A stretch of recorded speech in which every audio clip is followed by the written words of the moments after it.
नमः शिवाय। दोस्तों, रविवार को पड़ने वाली प्रदोष व्रत को रवि प्रदोष कहा जाता है। रवि प्रदोष व्रत रखने से उत्तम स्वास्थ्य, आरोग्य और लंबी उम्र की प्राप्ति होती है। जो भी मनुष्य रवि प्रदोष का व्रत रखता है वह सुखपूर्वक अपना संपूर्ण जीवन व्यतीत करता है। तो आइए सुनते हैं रवि प्रदोष व्रत की कथा। एक समय सभी प्राणियों के हित के लिए परम पावन भागीरथी के तट पर ऋषि समाज द्वारा विशाल गोष्ठी का आयोजन किया गया। इस सभा में व्यास जी के परम शिष्य पुराण वेता सूत जी महाराज हरि कीर्तन करते हुए पधारे। सूत जी को आते हुए देखकर शौनकादि ऋषि मुनियों ने खड़े होकर दंडवत प्रणाम किया। महाज्ञानी सूत जी ने भक्ति भाव से ऋषियों को हृदय से लगाया तथा आशीर्वाद दिया। विद्वान ऋषिगण और सभी शिष्य आसनों पर विराजमान हो गए। तब सब ऋषियों ने सूत जी से पूछा कि हे पूज्यवर, कृपा करके यह बताएं कि मंगलप्रद कष्ट निवारक यह व्रत सबसे पहले किसने किया और उसे क्या फल प्राप्त हुआ। श्री सूत जी बोले, आप सभी शिव के परम भक्त हैं। आपकी भक्ति को देखकर मैं व्रती मनुष्यों की कथा कहता हूँ। आप सभी ध्यान से सुनिए। एक गांव में अति गरीब ब्राह्मण निवास करता था। उसकी साध्वी स्त्री प्रदोष व्रत किया करती थी। उसका एक ही पुत्र था।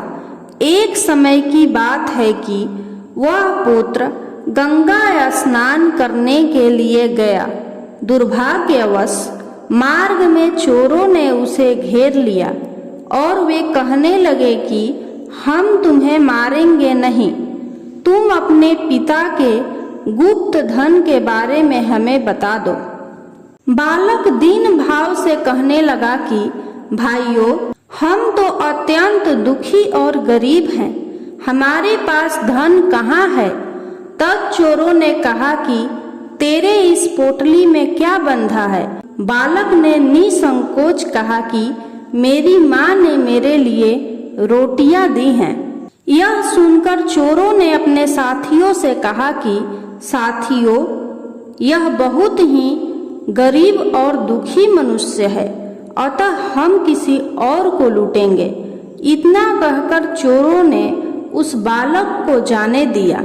बालक वहां से चलते हुए एक नगर में पहुंचा। नगर के पास एक बरगद का पेड़ था। वह बालक उसी बरगद के वृक्ष की छाया में सो गया।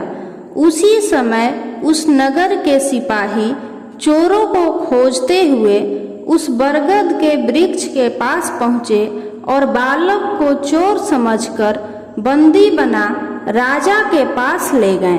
राजा ने उसे कारावास में बंद करने का आदेश दिया। ब्राह्मणी का लड़का जब घर नहीं लौटा तब उसे अपने पुत्र की बड़ी चिंता हुई। अगले दिन प्रदोष व्रत था। ब्राह्मणी ने प्रदोष व्रत किया और भगवान भोलेनाथ से मन ही मन अपने पुत्र की कुशलता की प्रार्थना करने लगी। भगवान शंकर ने उस ब्राह्मणी की प्रार्थना स्वीकार कर ली। उसी रात भगवान भोलेनाथ ने उस राजा को स्वप्न में आदेश दिया कि हे राजा, वह बालक चोर नहीं है, उसे प्रातः काल छोड़ दे, अन्यथा तुम्हारा सारा राज्य वैभव नष्ट हो जाएगा। प्रातः काल राजा ने भगवान भोलेनाथ की आज्ञानुसार उस बालक को कारावास से मुक्त कर दिया। बालक ने अपनी सारी कहानी राजा को सुनाई। तब सारा वृतांत सुनकर राजा ने अपने सिपाहियों को उस बालक के घर भेजा और उसके माता पिता को राज दरबार में बुलाया।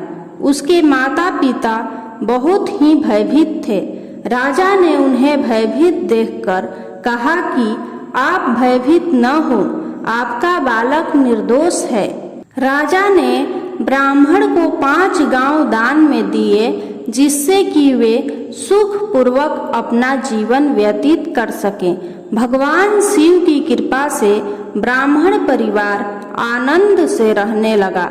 अतः जो भी मनुष्य रवि प्रदोष व्रत को करता है वह सुखपूर्वक और निरोगी होकर अपना पूर्ण जीवन व्यतीत करता है। यदि आपको यह कथा पसंद आई हो तो कमेंट बॉक्स में हर हर महादेव जरूर लिखें।